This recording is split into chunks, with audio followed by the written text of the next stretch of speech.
परिवर्तनाच्या लढाईमध्ये ज्या महापुरुषांनी महामातांनी आम्हाला बळ दिलं त्यांना अभिवादन. आमचे सर्वांचे नेते दिवंगत जॉर्ज फडणवीस साहेब, शरदराव यांच्या स्मृतीला अभिवादन. आजच्या या महत्त्वपूर्ण आपण जो काही सत्कार केला आहे त्या सत्कार समारंभामध्ये उपस्थित असणारे आमचे नेते, ज्येष्ठ बंधू, या साऱ्या कामगारांचं अशास्थान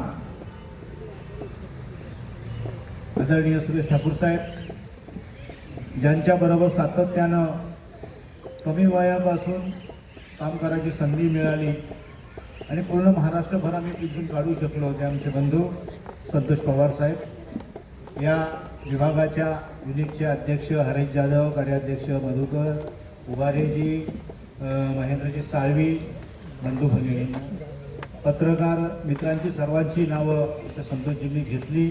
एका बाजूने घेतल्यावर दुसऱ्याने घेतलीच पाहिजे असं नाही, त्यामुळे तुम्ही मला निश्चितपणे माफ करा. आणि लढाऊ बंधू भगिनी, एक कालखंडामध्ये आपण निश्चितपणे आहोत, कारण हा सत्कार वगैरे हा आमचा नसून हा तुम्हीच तुमचा सत्कार करताय असं मी मानणारा कार्यक्रम.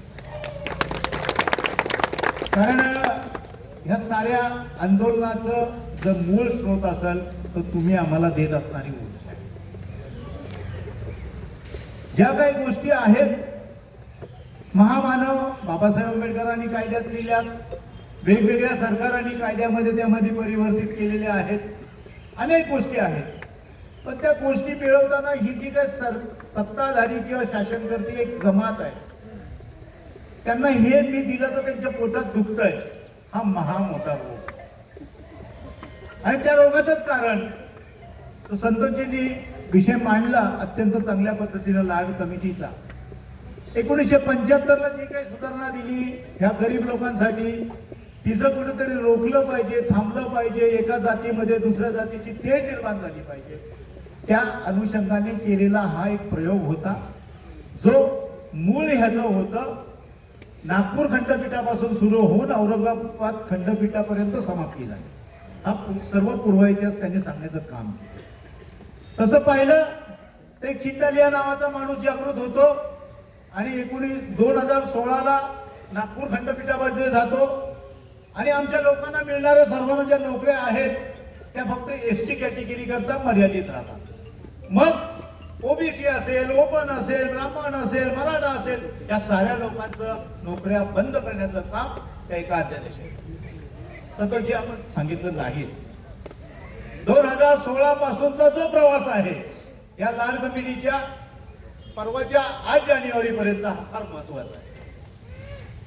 तिने सरकारं गेली त्यामध्ये 2016 पासून त्या तिन्ही सरकारमध्ये आम्ही सामाजिक न्याय विभागामध्ये सातत्यपूर्ण भूमिका मांडली का सर्व जाती धर्माच्या लोकांना सफाई कामगारांच्या नोकरी मिळालीच पाहिजे, ही भूमिका घेऊन आम्ही लढत राहिलो.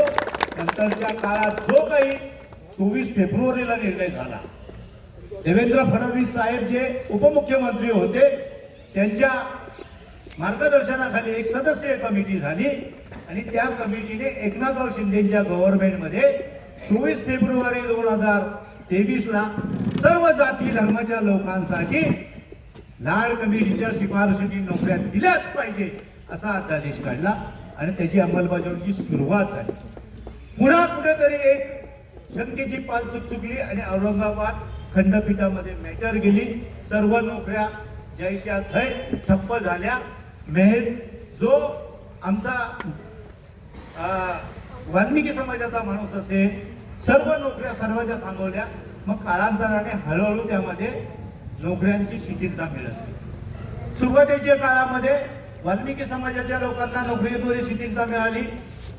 जूनच्या 24 मध्ये 21 जून आणि 24 जूनच्या आदेशाप्रमाणे त्यावेळेचे असणारे जे महारमांग कामारे ह्या लोकांसाठी 9 तासासह नोकऱ्यासाठी सूट देण्यात आली आणि परवाच्या 8 जानेवारीला जी सुनावणी झाली अंतिमपणे त्यामध्ये सर्व लोकांसाठी झाली. पण यामध्ये जो आमच्या बंधूंकडून राहून गेलेला आहे, कारण सततचा महाराष्ट्र गव्हर्नमेंट ज्या पद्धतीनं आम्ही कोर्टामध्ये पाठपुरावा केलेला आहे. त्या पद्धतीनं गेली 8 वर्ष सततचा पाठपुरावा हा महाराष्ट्र सरकारकडे केलेला आहे, ही सुद्धा आपण म्हणतो. आणि त्यामुळे सर्व जाती धर्माच्या लोकांना नोकऱ्या उपलब्ध आहेत. सफाई कामगार हीच जात जणू अशी पकडली गेली पाहिजे, अशा पद्धतीचा आदेश काढला. त्यानंतर जर तुम्ही पाहिलं तर आमची ही छोटी शहर, नगरपंचायती, नगर परिषदा इकडे पाठवणारे मुख्य अधिकारी अति विद्वान, फार मोठ्या परीक्षा देऊन येतात. काही कान भरणारे लोक असतात, त्यांचं ऐकतात. नाही हे नाही ते नाही ते, म्हणजे जावई शोध लावण्याचा जो प्रकार आहे ना, तो इथं निर्माण होतो आणि त्याला सुद्धा चपराक मारायची. म्हणून सततचा आम्ही गेल्या 2 महिन्यामध्ये आमचा प्रयत्न राहिला आणि 21 तारखेला ह्या महिन्याच्या शेवटचा ठोका देण्याचं काम केलं आणि ह्यांच्या छात्यावर बसून आम्ही परवाचा अध्यादेश पुन्हा डायरेक्टर साहेबांना करायला लागलेला आहे. हे विचार करणार इथे आमचे महेंद्र साळवी किंवा आमचे मधुकरनी उल्लेख केला. मधुकरजी, हे खरं आहे, आपण आपली संघटना ही तडजोड करणारी संघटना नाही, तोडबाजी करणारी संघटना नाही.